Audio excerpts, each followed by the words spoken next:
Hello everyone.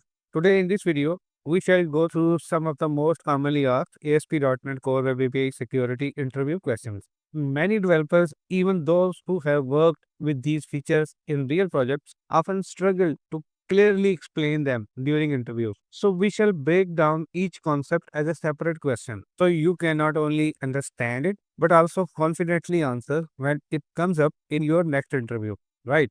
Whether you are preparing for a job or want to strengthen your API security knowledge, this video is for you. So let's get started. Okay, we start with a very basic question. What is the difference between authentication and authorization? Authentication is the process of verifying who a user is.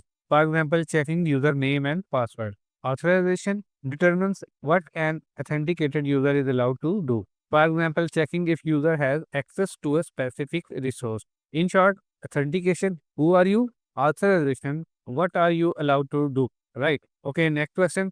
How do you implement JWT authentication in ASP.NET Core Web API? To implement JWT authentication, we perform following steps. First of all, you need to install the required NuGet package if it is not already installed in your project. ASP.NET Core Authentication JWT Bearer. For example, this package here you need to make sure is installed in your project. You need to configure JWT authentication in program.cs. If I open program.cs, you can see JWT token is enabled, right? Validate token lifetime, issuer, audience, and signing key. So you can see here we are setting few properties like validate issuer signing key, validate issuer, validate audience, validate lifetime. Then we secure our endpoint using authorized attribute. You apply these authorized attribute on your API controllers method. Once user has been authenticated, JWT token is passed in authorization header as BREAD token to the server by the client, right? Okay, next question. What are different parts of a JWT token? This is one of the commonly asked interview questions. JWT token has three different parts. Header contains token type and signing algorithm. Payload contains claims. It can be user information. Signature ensures token integrity. I mean, token hasn't been tampered, right? We have example format header.payload.signature. If we see an example here, the first part is header, then we have a dot. After that, we have claim information, then dot, and after that, we have signature part. Okay, next question. What are the common claims used in JWT token? Some common claims are, as I said previously, there can be user information in claim. So it can be user ID, full name, user role, expiration time, issued at time, audience, who the token is intended for, and issuer who has issued this JWT token. You can also add custom claim as per your application's requirement. By the way, I have already created this tutorial on JWT token, so you can watch this tutorial to understand JWT token deeply. Okay, what are roles and policies in ASP.NET Core authorization? I have seen few people struggling to answer this question clearly. So let me explain. Roles are the simplest way to restrict access. You just check if the logged in user belongs to a specific role, like admin, right? This means only user in the admin role can access that endpoint. Policies, on the other hand, are more flexible. They let you define custom rules based off claims or any logic you need. You register them inside add authorization in program.cs. For example, we are defining a policy here, authorized policy over 18 only. So basically inside add authorization, we are adding a policy called over 18 only. This policy has one requirement. It checks if the logged in user has a claim named age with the value 18. So as you know, a claim is a basically piece of information about the user like their email, role, or can be age. So that comes from their authentication token. I mean JWT token. So when we apply this attribute with policy on an endpoint, ASP.NET Core will look at the user's claim, find the age claim, and if its value is exactly 18, access is granted. If the claim doesn't exist or the user value is different, the request gets denied with a 403 forbidden. Right. Okay, next explain authorize, allow anonymous and role-based authorization. Authorize attribute protects the endpoint. Only authenticated user can access. Allow anonymous override authorize. anyone can access the endpoint. And then authorized role admin, we already, talked about it. It restricts access to the users in specific roles. Okay, how many types of JWT token are there? So there are two types of JWT token: access token, refresh token. Access token is short-lived. It is used to access secured resources or endpoint. Refresh token, it's a long-lived. It is used to get a new access token after expiration. Refresh token are usually stored in securely HTTPS only cookies. So if you will watch my this JWT authentication tutorial, so you will get answer for many JWT interview questions. Okay, what should happen when a session or JWT token expires? So once a user's JWT token has expired, the API should return 401 unauthorized. The client should check if a refresh token exists. If refresh token is valid, request a new access token. Right. If refresh token is also expired or invalid, redirect to login. This ensures secure session handling and avoids forcing user to log in repeatedly. Right. Okay. Next, how to secure JWT tokens from being tampered with. So you need to sign tokens using a strong secret or asymmetric keys. Validate signature, issuer, audience, and expiration. Never expose your secret key. Use HTTPS to avoid man in the middle attack. Okay, how can you implement token refresh mechanism? Okay, this is actually happen. On login, issue both access and refresh token. Store refresh token securely. When access token expires, call refresh endpoint with refresh token. Then validate the refresh token. If valid, issue a new access token. Then client can use new access token to access endpoints. How do you store JWT tokens securely on the client side? For web applications, use HTTPS only. Secure cookies, best option. For mobile application, use secure storage API. For example, keychain in iOS. Avoid storing tokens in local storage or session storage if possible. Okay, what is CORS and how do you configure it in ASP.NET Core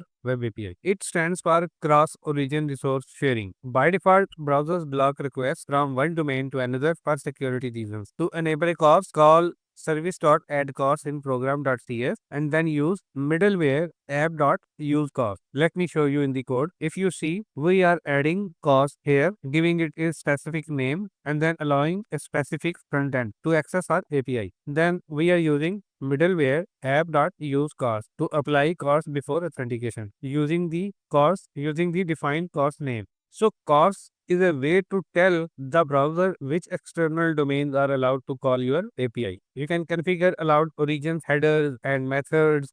Example app.useCause, which I just showed you. Okay, how to prevent CSRF in ASP.NET Core Web API. CSRF is cross-site request forgery. If you are using JWT and not cookies, CSRF is generally not a concern, right? But if you're using cookies, implement anti-forgery tokens using add services.add anti-forgery. Validate token on requests that modify data. Okay, next, how to handle input validation and prevent injection attacks.